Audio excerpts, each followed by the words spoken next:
दोस्तों, आर्य वास्तव में विश्व के महान योद्धा, राजनीतिज्ञ और कला, विज्ञान, दर्शन में निपुण थे, जो पूरे विश्व में फैले हुए थे।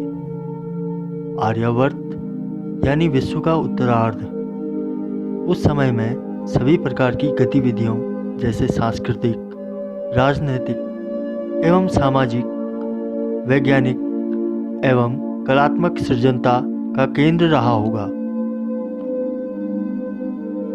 आर्य अनेक विद्याओं में पारंगत थे, जीवन मृत्यु से परे थे। शायद उन्होंने चतुर्थ आयाम यानी समय को भी जीत लिया था। उन्नत चिकित्सा जिससे मृत व्यक्ति को पुनः जीवित कर दिया जाता था। वायु, जल और थल में गमन करने का ज्ञान जो आज के विज्ञान की समझ से परे है। सुदूर यात्रा के लिए पुष्पक विमान जैसे यातायात संसाधनों का आविष्कार एवं आज के परमाणु बम से भी ज़्यादा शक्तिशाली अस्त्रों का निर्माण, जिसमें ब्रह्मास्त्र प्रमुख था।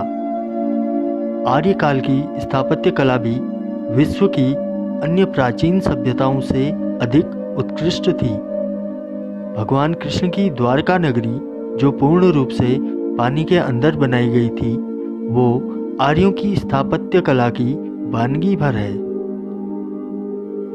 इन बातों का उल्लेख मनुस्मृति में मिलता है। मनुस्मृति भारत का एक प्राचीन धर्मशास्त्र है। इसे मानव धर्मशास्त्र एवं मनु संहिता आदि नामों से भी जाना जाता है।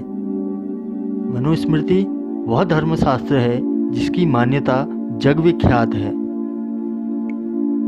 न केवल भारत में अपितु विदेश में भी इसके प्रमाणों के आधार पर निर्णय होते रहे हैं और आज भी होते हैं। अतः मनुस्मृति को विश्व की अमूल्य धरोहर माना जाता है। भारत में वेदों के बाद सर्वाधिक मान्यता और प्रचलन मनुस्मृति का ही है। इसमें चारों वर्णों, चारों आश्रमों, 16 संस्कारों तथा सृष्टि की उत्पत्ति के अतिरिक्त राजव्यवस्था, राजा के कर्तव्य, अनेक प्रकार के वाद विवादों, सेना का प्रबंध आदि उन सभी विषयों पर परामर्श दिया गया है जो कि मानव जीवन में घटित होने संभव हैं। आर्य जो कि देवता या देवतुल्य थे, उन्होंने हर सांसारिक पक्ष के बारे में अनेकों ग्रंथों की रचना की थी। आर्यों के काल में स्त्रियां भी पुरुषों के समकक्ष थी। कई आर्य स्त्रियों ने भी युद्ध कौशल, चिकित्सा, सौंदर्य, नृत्य, संगीत एवं तंत्र विद्या के बारे में अनेकों ग्रंथों की रचना की थी। यही कारण है कि भारत में आज भी स्त्रियों को देवी का स्थान दिया जाता है। आर्यों ने पूरे विश्व को अपने ज्ञान से समृद्ध किया था, लेकिन धीरे धीरे लोग स्वार्थी, अधर्मी एवं पथभ्रष्ट होने लगे थे एवं आर्यों के साथ छल करने लगे थे। आर्य चाहते तो एक पल में ही समूल विश्व का नाश कर सकते थे, परंतु अपने द्वारा निर्मित साम्राज्य को भला वो कैसे खत्म कर सकते थे।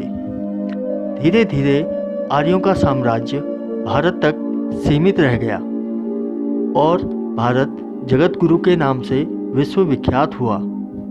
धन संपदा से परिपूर्ण भारत सोने की चिड़िया कहा जाने लगा। स्वार्थी और नीच लोगों की दृष्टि भारत पर भी पड़ गई और लोगों ने आर्यों के दिए गए ज्ञान को उन्हीं के विरुद्ध प्रयोग करना शुरू कर दिया। युग बीतते गए। हालांकि आर्यों ने समय समय पर नीच लोगों का विनाश भी किया, लेकिन समय के साथ साथ लोगों में साम्राज्य, शक्ति, धन संपदा पाने की इच्छा अत्यधिक प्रबल हो गई थी। ऐसे समय में आर्य अपनी प्रजा को देखकर काफ़ी दुखी हुए और उन्होंने अपने लिए एक नए साम्राज्य की स्थापना चतुर्थ आयाम यानी फोर्थ डायमेंशन में कर दी, जहाँ केवल दिव्य एवं सदाचारी जीवन जीने वालों को ही स्थान दिया गया। जी हाँ, यह स्थान सांग्रीला घाटी है जो दुर्गम हिमालय में अवस्थित है, जिसे ज्ञानगंज के नाम से भी जाना जाता है। यह एक ऐसा साम्राज्य है जिसे आंखों से नहीं देखा जा सकता। केवल पुण्य आत्मा एवं दिव्य पुरुष ही इस साम्राज्य में प्रवेश पा सकता है।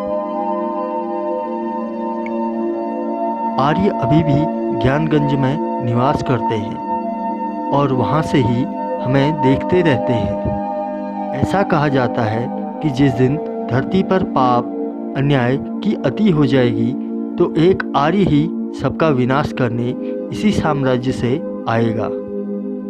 ये आर्य कोई और नहीं, कलयुग के विनाशक कल्कि देव होंगे। तो ये थी आर्यों की महान गाथा। तो दोस्तों, आज की वीडियो में बस इतना ही।